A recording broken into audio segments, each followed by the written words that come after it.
Okay, family, this is part 3 of 53 lessons I've learned on my 53 years on earth, because tomorrow is my 54th birthday, April 13th, and I want to just dive into it. This is part 3 of business and professional lessons I've learned. Lesson number 1 in business. Stop expecting people to have the same passion for your business or your dream as you do. That's your dream. That's your vision, right? It's just like your child. Ain't nobody love your baby like you love them. Now, I know that big mama down there at the daycare loves your little man. But at the end of the day, she did not carry that baby. She did not breastfeed that baby. You did. Not saying she can't love your child, but I'm just saying you are the only one who birthed that baby. Just like you are the only one who can birth that dream or that vision that God placed in you. Stop expecting. That's the mistake so many business people make. And what happens is you get frustrated and you get angry at other people instead of focusing on your grind. It is so self-centered for so many of you all to just assume and expect that because your family members, you have siblings, that they're supposed to believe in your dream and vision as equally as you do. No. One is because they have their own dreams and visions. And two, maybe they're not vibing with what you're doing. Maybe they don't think it makes sense. If it don't make money, it don't make sense. So you get offended. That is selfish and self-centered. If you want people to jump on board with your dream or your vision, then start succeeding in it. Let them see you making some progress. People love to jump on a train that they see is headed to success. Ain't nobody riding on no train that's a caboose and that's just sitting there. You want people to fall in line and jump on your train? Get it moving. I guarantee. Have some passion about what you do and stop complaining and bitching and moaning, trying to convince everybody about your dream. That's your dream. Mistake number 2 people do. You all need to know that when people come in your presence, they should be better having been in it. Some of you all are failing in business because you just are not likable.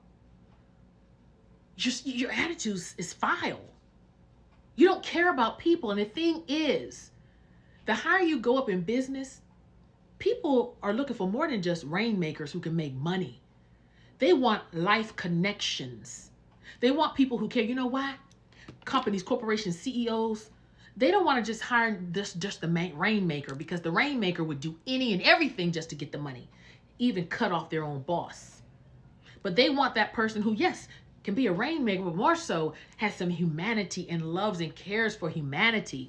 That is what makes you marketable. And that what makes you that type of worker that people don't want to see you go. And if you say in a board meeting, or if you say in a conference that, you know what, you all, I'm thinking about just leaving the company. Everybody's like, no, oh no, Angela, you can't. What do you need to stay? What do we need to do? I love it when people say, especially old white men in the boardroom, Angela, what can we do to change your mind? What can we do? I'm valuable. Now, hell, I knew I was valuable anyway, but now they see it. And I'm not talking about they being white men. They, whoever they is to you, your clients, your the people you're trying to pitch a business to. Your value is only seen when people, things from the heart touch the heart. So if you come to me and you do a presentation and it's laissez-faire, it's just whatever, I don't feel it. Things from the heart touch the heart. But if you come to me with passion, you bring me into a meeting right now, you say, Angela, I need you to do a 2-hour workshop on professional etiquette. And I need you to do a 2-hour workshop on how to succeed in life after divorce. You're going to get nothing but passion, just like you will with the previous workshop. Why? Because things from the heart touch the heart. When knowledge and passion ignite, you will change a life. And in the process of changing lives, if the objective is to make money, you will also make money. Got it? Mistake number 3 that I notice many people make is you can't grow a brand you don't believe in. And that falls in line with what I just said. Some of you all are trying to pursue careers that you don't even have a passion for. You don't like it. And we've all made those mistakes. Let me tell you an example of mine. After I finished undergrad, I was like, I always just wanted to go to law school. I just wanted to be an attorney. But I was afraid. I was like, well, what if I don't do well in the LSAT? What if I can't hack it in law school? What if? So I was like, well, I'll do the easier route. I'll go to graduate school. Well, hell, listen at the parallels. My graduate, to prepare for grad school, I had to study for the grad school in GRE. To go to law school, you have to study for the LSAT, right?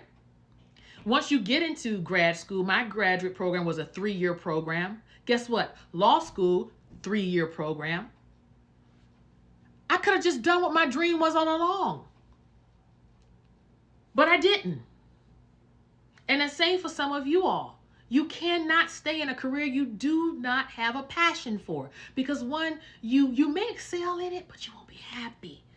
So I remember going in undergrad, I went to college with so many young people who, well, I'm in this major because my parents want me to do it. My daddy was a doctor, now I gotta be, or whatever, or I'm in electrical engineering. The most stressed out students I met were electrical engineering students. They were smart as hell, but they were stressed. And I'm like, you don't pursue shit like that unless you really love it. Not because daddy told you to do it, okay? That's crazy. And some of you all, you're pursuing shit you're not even interested in. You can pivot, it's okay. Lesson number 4 is you can outgrow your own dream. And you can. Some of you all, you've been trying to get that business up for 10 years now. Ain't nothing changed. Nothing. You've outgrown it. You've outgrown it. So many of you all have. You know what? It's like, would you put diapers on a 14-year-old? No, because she outgrew it. So why y'all keep trying to put diapers? Why are you babying your dreams that you had when you were 18 and now you're freaking 50 and 60? You've changed. Everything has changed. You have to acquiesce to the change, right? What number am I on, Lord? Jesus, I can't remember. Okay, oh, here we go. Last one, number 6. Everybody is not your customer. As a real estate broker, I had to learn that because in the beginning, of course, you just want to take everybody because you want the experience and also you want to make some money. But I learned that some people are just complete assholes and don't deserve my time. They just don't.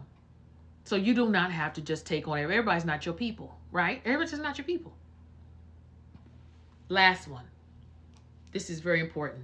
Know your worth and then charge tax. I'm going to repeat that.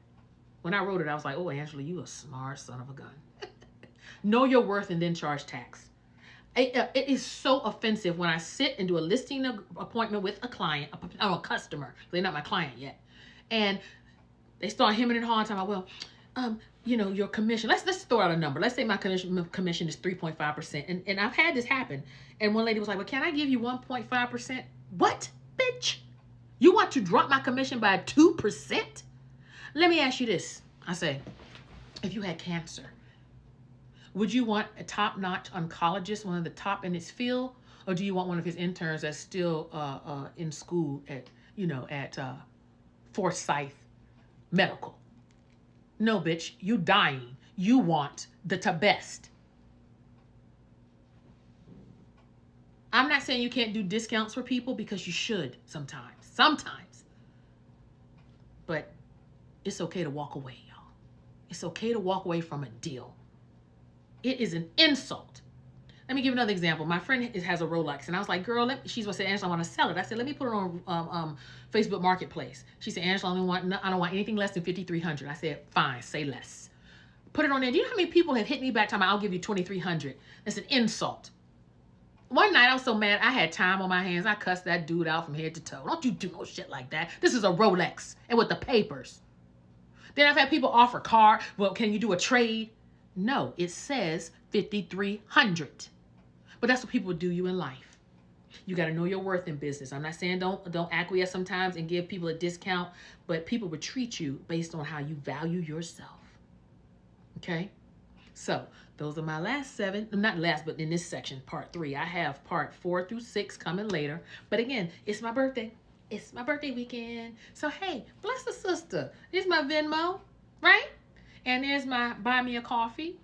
Because I know my information is helping y'all. I know it is. Because it helped me when I went through it. Okay? So, hey, continue to like, share, and subscribe. And it's my birthday. I'll see y'all later in part 4. Love you.